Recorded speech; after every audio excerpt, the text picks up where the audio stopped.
une journée mémorable parce qu'en effet, c'était un triple événement aujourd'hui à Saint-Nazaire. On s'est retrouvé avec le soleil en plus au rendez-vous. D'abord, le premier événement, c'est qu'on a découpé la première tôle du prochain bateau qui va arriver et on a dévoilé son nom. Et donc, c'est le MSC World Atlantic qui sera le 4e bateau de la série World, puisqu'on est dans la série World pour le moment. Le World Europa navigue déjà. Deuxième événement, c'est qu'on a participé à la cérémonie de la pièce, à une grande tradition aussi qui doit porter chance au navire pendant toute sa vie.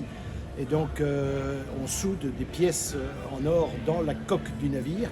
Et donc, on l'a fait aujourd'hui pour le MSC World Asia. Et enfin, évidemment, c'était la cérémonie principale.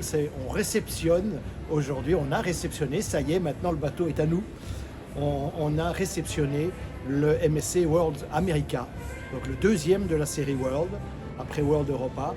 Et c'était un événement majeur parce qu'il concrétise finalement une avancée encore spectaculaire pour MSC. C'est une étape importante dans notre conquête de l'Amérique.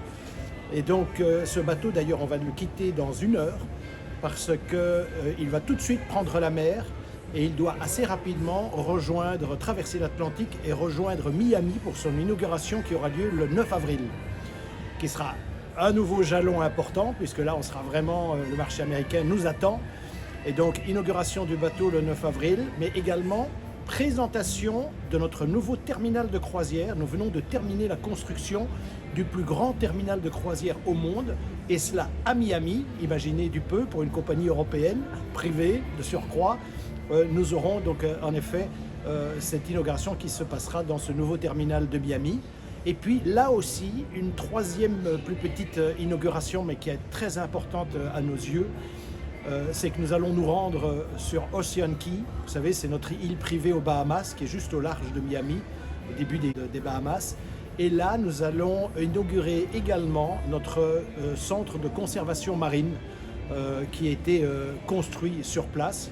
On n'a pas commencé parce qu'on est déjà très occupé sur ces sujets sur l'île d'Ocean Key, mais là on a développé un véritable centre plus important avec une pouponnière de corail.